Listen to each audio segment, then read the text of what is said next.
In every war, there is an enemy.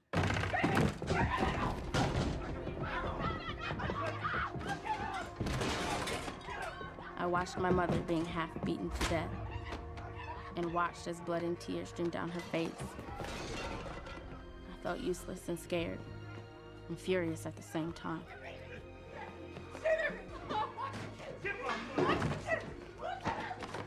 I could still feel the sting of the belt on my back and my legs.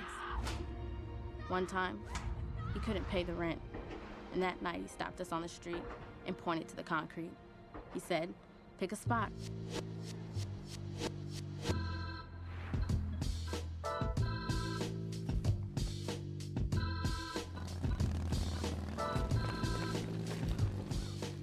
Clyde was my boy.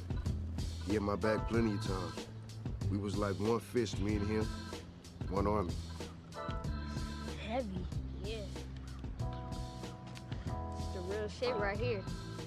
Nobody jump us now. We gotta practice. Cause this got power. You shoot it, it throw you.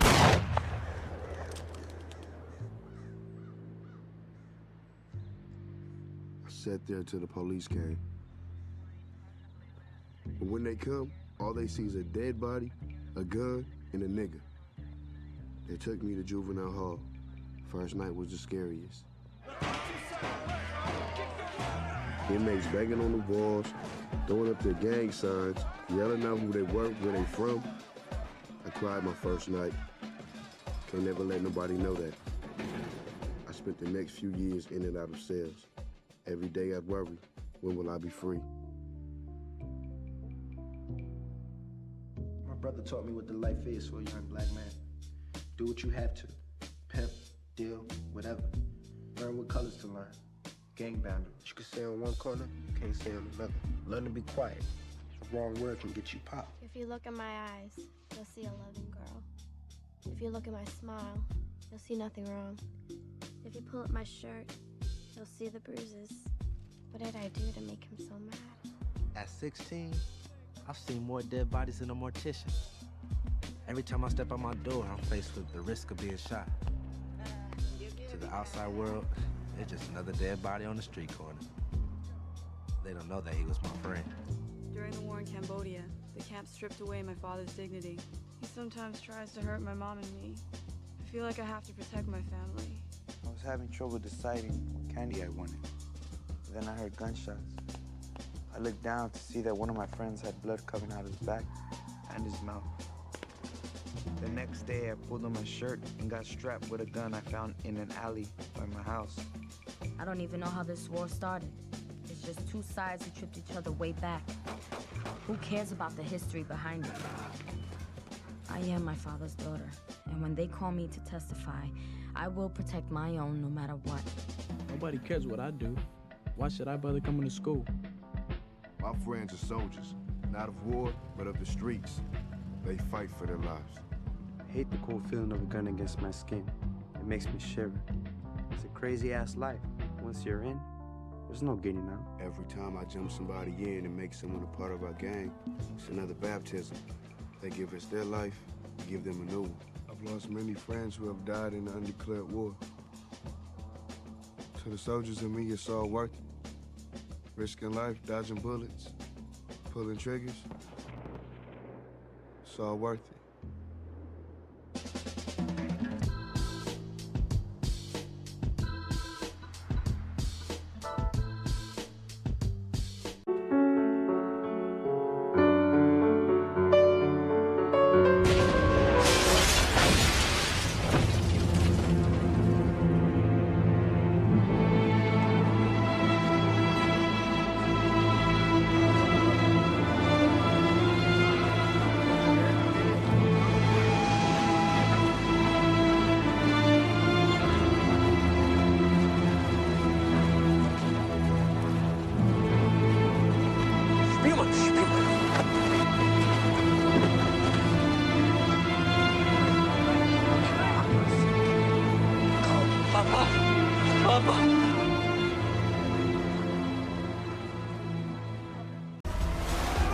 I can do everything on my own. See ya! Bye. I don't think we figured in his day at all. Hey there, Aaron. Is it true anyone where you were going.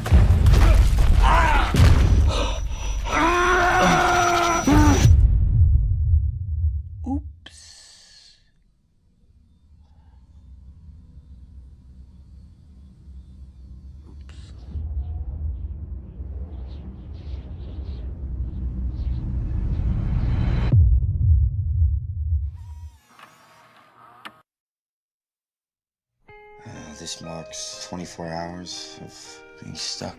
I've been chipping away. Want to keep warm than anything. I have about 150 milliliters of water left, which should keep me alive till tomorrow night, if I'm lucky. So that's it. The day after 9/11, Danny and I flew to Pakistan. He was the South Asia bureau chief for the Wall Street Journal, and I was working for French public radio. Sorry, I'm so late. I'll call you. Leave your phone on. Okay. By the end of January, we were ready to go home. But there was one more interview that Danny wanted. When will you be home? I'm hoping 9 o'clock. Listen, I love you. Danny, how are you? Is everything okay?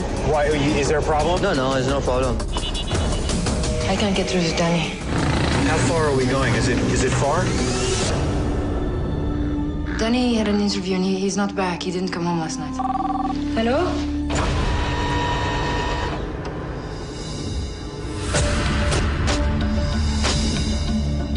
We're coming to you from the home of Daniel Pearl, the journalist who's been kidnapped in Pakistan. The most important thing for us is to find your husband. There are so many people in this city. How would you find one man? We'll fight kidnappers with kidnappings. Did you see Sputnik go over the other night? Anywhere in the world, someone could look up and see exactly what I saw. To everyone else, it was just a light in the sky. Let them have outer space. We got rock and roll. But to Homer Hickam, it was the future. Sputnik is a milestone in history. And just maybe a way out. College scholarships for winning a science fair? I'm going to build a rocket. You better take an interest in your own town. Just don't blow yourself up. Nah. Hey, should we get behind something? What do you want to know about rockets? Everything. A lucky one will get out on a football scholarship. How about I believe in the unlucky ones? You better have a talk with your son, Elsie. He's out of control. Would you please sign my newspaper? H-O-M. This is great, Miss Riley. I learn everything. Oh, get it for the man. You ought to thank the good Lord that you didn't kill anybody. I need to change. Since I was 15, I've either been with a guy or breaking up with a guy. I have not given myself 2 weeks of a breather just to deal with myself. You want to go away for a year? I used to have this appetite for my life, and it is just gone. I want to go someplace where I can marvel at something. I'm going to Italy, and then I'm going to India, and I'm going to end the year in Bali.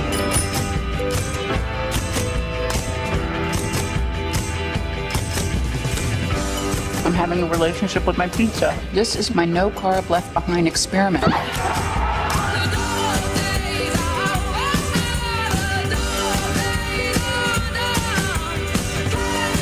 If you could clear out all that space in your mind, you'd have a doorway. And you know what the universe would do? Rush in. Everything else will take care of itself.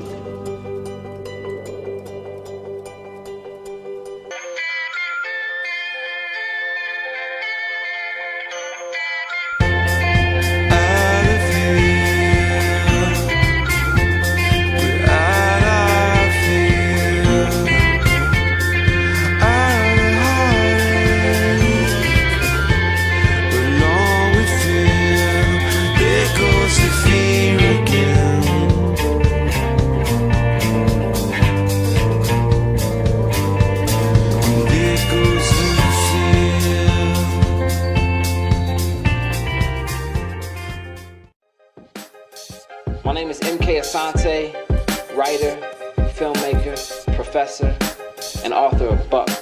We fall in Philadelphia. Outside is the color of cornbread and blood. Change hangs in the air like the sneaks on the live wires behind my crib. Buck is my memoir about the graceful survival against impossible circumstances. I was 13, and it was just me in the streets of Philly.